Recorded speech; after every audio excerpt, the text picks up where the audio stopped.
होने वाली है। एनडीए के घटक दलों की आज अहम बैठक होगी। पीएम मोदी के आवास पर शाम 4 बजे ये बैठक होगी। सभी घटक दल बैठक में शामिल रहेंगे। ये बड़ा अपडेट आपको दे रहे हैं। नई सरकार के गठन को लेकर एनडीए के घटक दलों की आज अहम बैठक बुलाई गई है। लोकसभा चुनाव के परिणाम के बाद ये अहम बैठक, एनडीए को बहुमत मिल गया है। अब सरकार बनाने की प्रक्रिया शुरू की जाएगी। बहुमत मिलने को लेकर बीजेपी मुख्यालय की मंगलवार की शाम जश्न मनाया गया। आपने देखा, प्रधानमंत्री नरेंद्र मोदी ने भी कार्यकर्ताओं और देशवासियों को संबोधित किया। नई सरकार के गठन पर एनडीए ने शाम 4 बजे सभी घटक दलों की जो अहम बैठक बुलाई है, इसमें सभी घटक दल मौजूद रहेंगे जिसने इस बार एनडीए का साथ देकर चुनाव लड़ा है। देश में प्रधानमंत्री नरेंद्र मोदी के आवास पर ये एनडीए के घटक दलों की बैठक होनी है।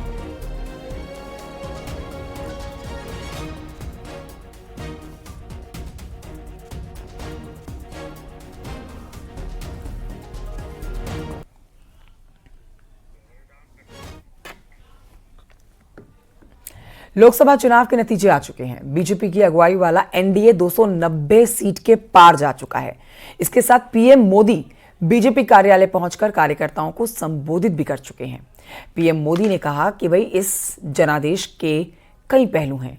1962 के बाद ये पहली बार कोई सरकार अपने 2 कार्यकाल पूरे करने के बाद लगातार तीसरी बार सत्ता में लौट रही है। ।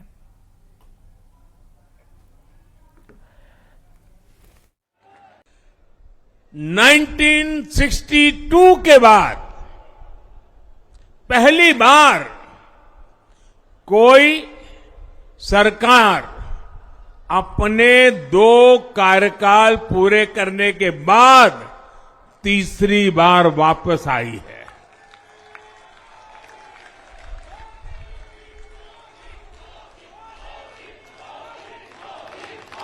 राज्यों में जहां भी विधानसभा के चुनाव हुए, वहां पर एनडीए को भव्य विजय मिली है।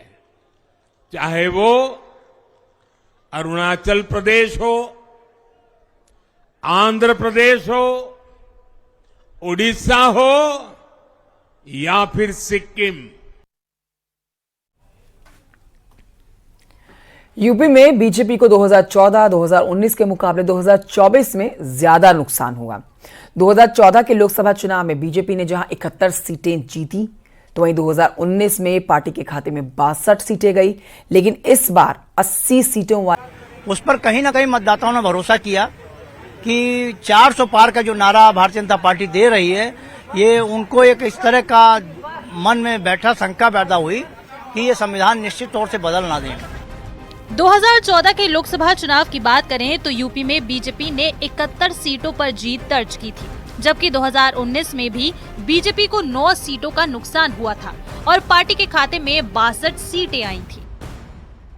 लेकिन पिछले दोनों चुनावों के मुकाबले बीजेपी को इस बार उत्तर प्रदेश में अच्छी खासी सीटों का नुकसान हुआ है।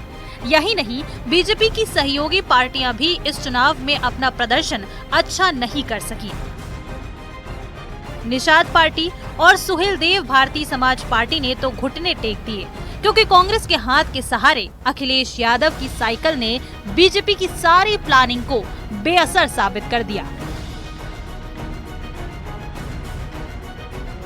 भारतीय जनता पार्टी ने केंद्र में 400 और उत्तर प्रदेश में 80 का जो नारा दिया, विपक्ष ने या इंडिया गठबंधन ने उसका भरपूर लाभ उठाया और ये संदेश देने की और परसेप्शन बनाने की कोशिश की कि अगर भारतीय जनता पार्टी की 400 सीटें केंद्र में आ जाएंगी तो वो संविधान को बदल देंगे।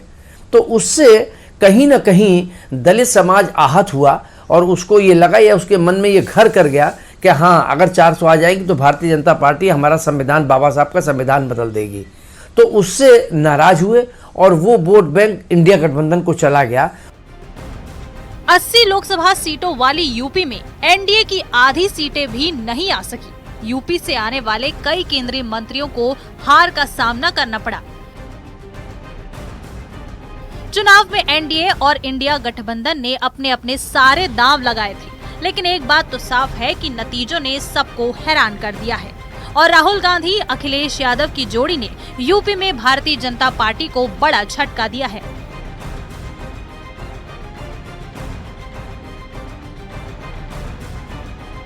एक समय तो ऐसा आया कि जब सीट शेयरिंग पर अखिलेश यादव जरा भी समझौते के मूड में नहीं दिखे। 17 सीटों की पेशकश पर जब कांग्रेस की तरफ से कोई जवाब नहीं दिया गया तो अखिलेश ने एक एक कर बाकी बचे क्षेत्रों में अपने उम्मीदवारों के नाम की घोषणा करना शुरू कर दिया था।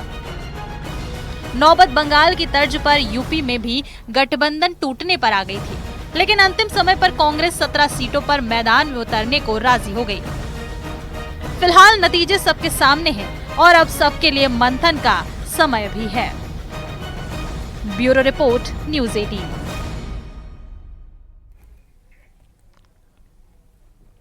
एक छोटे से ब्रेक के लिए रुकना होगा, जल्द लौट रहे हैं।